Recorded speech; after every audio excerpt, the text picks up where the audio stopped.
In this episode, there are no slides and no calculations, so you could just listen to it while you're making dinner or driving to the store. There are 17 and a half minutes of Micala Wilkins sharing over 10 years of professional building trade experience in France. We flagged up problems to watch out for and top tips to minimize tax and avoid nasty financial shocks. There are tips right up to the last minute, so take advantage and share with friends. We're talking about the building trade, and you have a lot of experience with this, many years now, and specifically with both the micro and the full-size entreprise individuelle. Can you walk us a little bit through your experience? Yes, we lived in France 2012, registered at the Chambre de Métier with Paul's qualifications from the City and Guilds from the UK. We had also been self-employed in the UK prior to moving to France, presented those to the chap that we saw at the Chambre de Métier in Niort, Department 79. Words were, don't forget to get your décennale insurance and bonne chance. You can go to work. So that was it. Did the micro work well for you? It did. Had its limitations, which we saw year on year as the business grew. So in the first few years, we were working within the limitations of the Micro Entrepreneur scheme, or Auto Entrepreneur as it was known back in 2012. But after year 4, 5, 6, we were finding that more of our invoices were being pushed into the following year to save ourselves from kind of breaching the earning potential, earning limitations of the Micro Entrepreneur scheme of that year. So okay, so you were finding the turnover very constraining. A big advantage, of course, is its simplicity, isn't it, in terms of very simplistic. Yeah, meant that we paid our Cotisations quarterly. We completed online what we had earned, and it told us what Cotisations we would pay, and it would come out of the bank account. That was fairly straightforward. And then obviously being within the construction industry, the abatement was automatically 50%. So we knew that, let's say, for instance, if we earned 30k one year, the abatement would take into account 15,000. So this is what the tax office gives you as an expenses allowance. So that worked for you at the beginning, and then that became constraining as well. It did, yes, purely because year on year costs go up, such as petrol costs, insurance costs, the purchase of materials. We've found a lot of the materials that we purchase now that we were purchasing 10 years ago have now doubled. Yes. So had we been on the scheme still now as the Micro Entrepreneur, we would have breached the income. Yes, just in selling on the materials. Yes, that's a huge problem, because of course in trades that materials are expensive now, and the materials allowance is not high if you're doing reasonably sized jobs. If you're only doing tiny jobs, then you'd be okay, but obviously you're going to be aiming for the bigger jobs because those are the more profitable ones. Any other problems with the micro?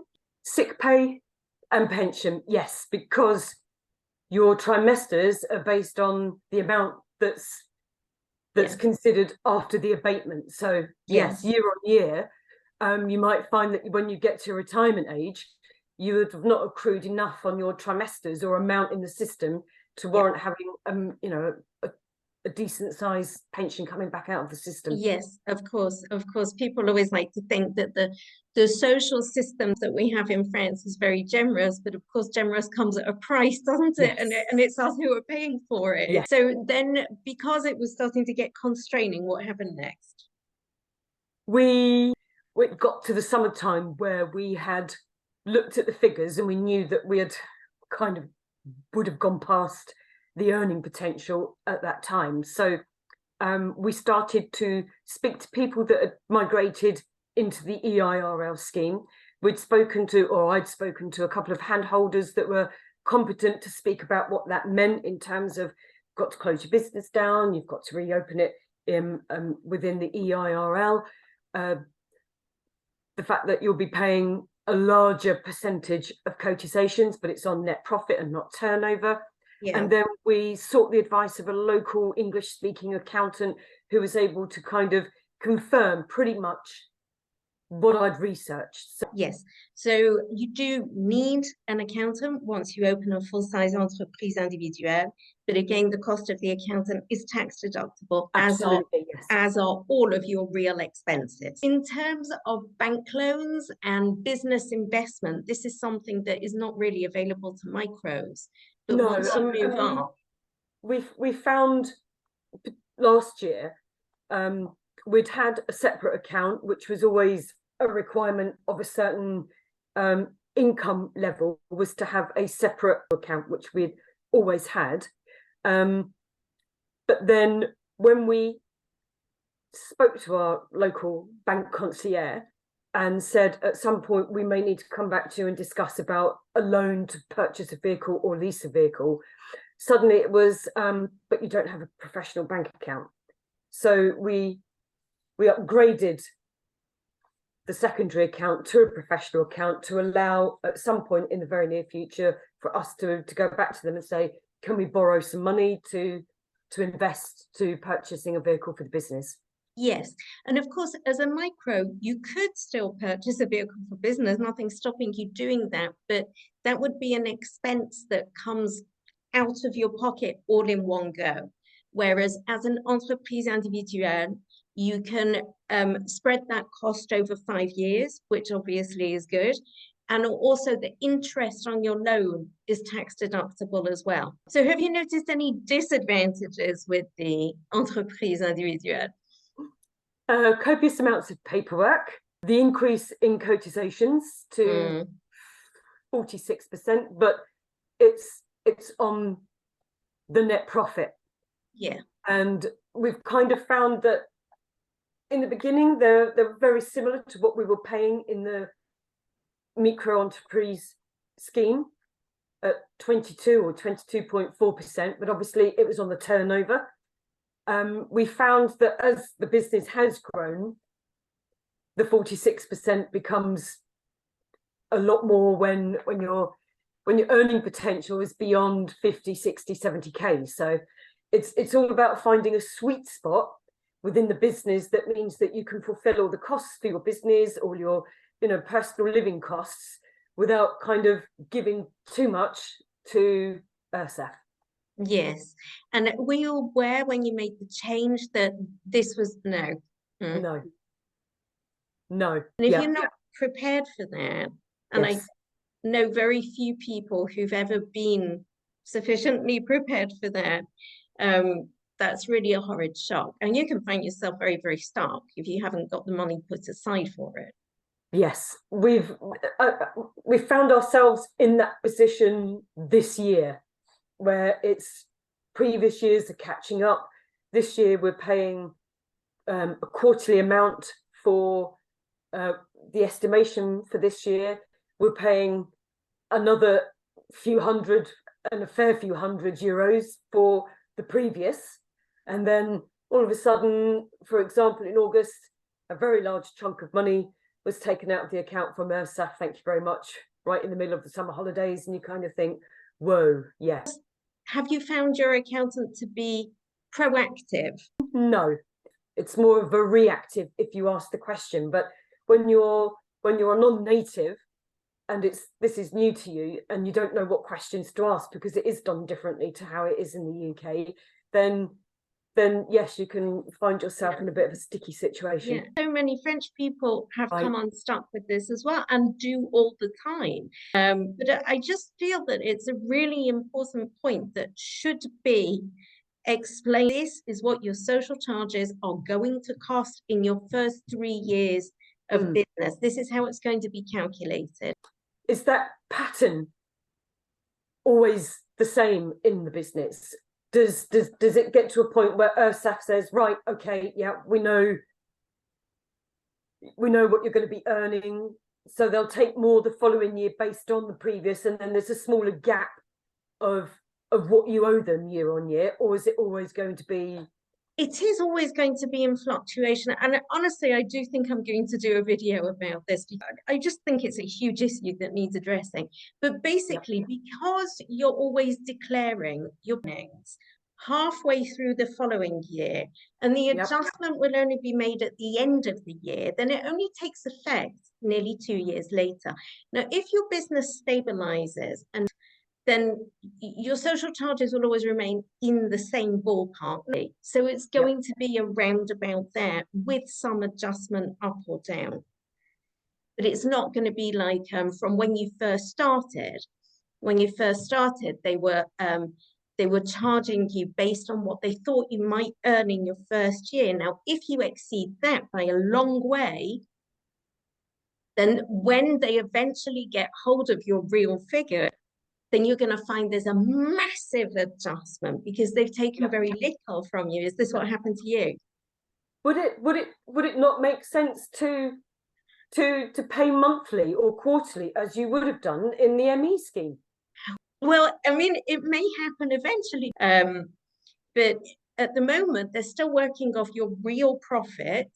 And that's only declared when you make your tax declaration, when the year is finished. And given that as an entreprise individuelle, your fiscal year is always going to run from January to December, it only gets declared the following May.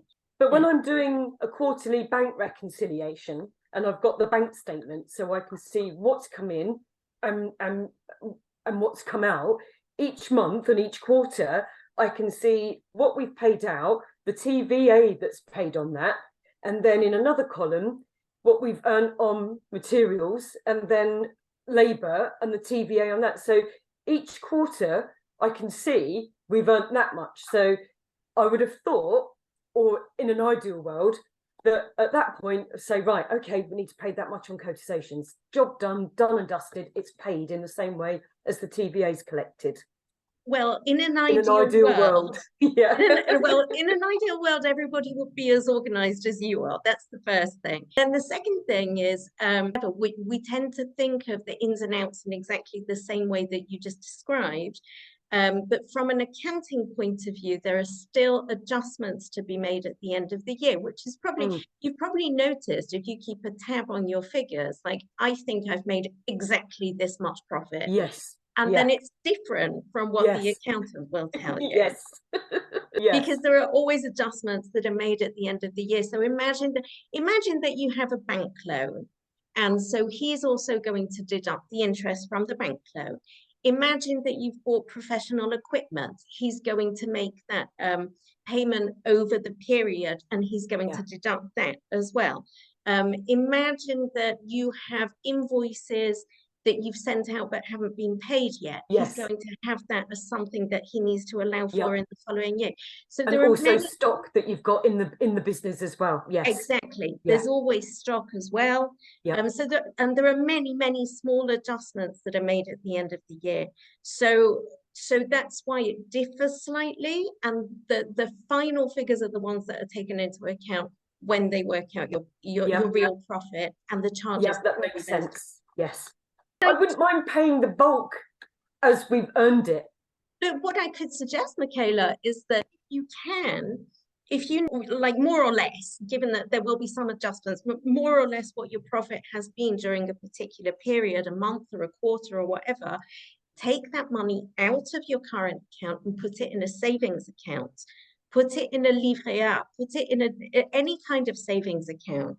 And then at least you've put it aside, and at least it's earning you something in the meantime, and you won't be searching around for it when you need it.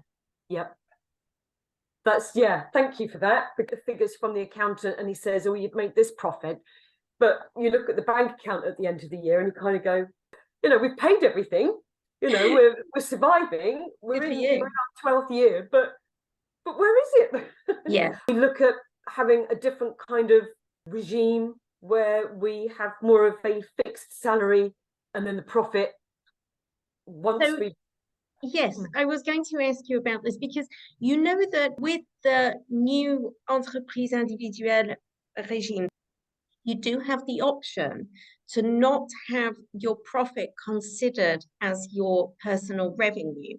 you do have the option to pay company tax and then draw out a salary for yourself and not have all of the profit considered as personal revenue. So I don't know what tax bracket you're in, but that might be worth looking at for you. Yes.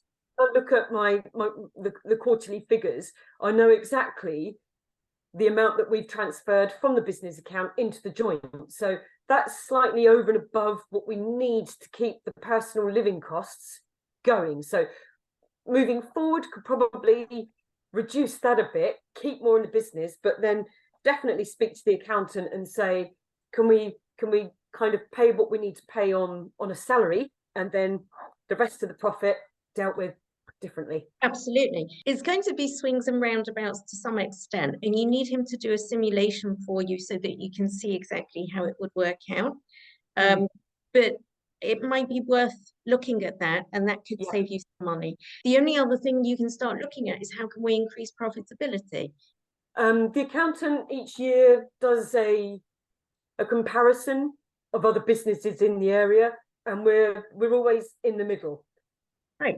Our profitability's pretty much bang on, but then, you know, when you've got this year where costs are rising, fuel's rising, you kind of think, well, those profit margins are going to get squeezed. Yeah. So if we don't look at and adjust next year, they'll be squeezed even more. It's all about keeping the wheels moving at the same time. But bearing in mind, your profitability can go down if you've made an investment into something that's going to increase your productivity.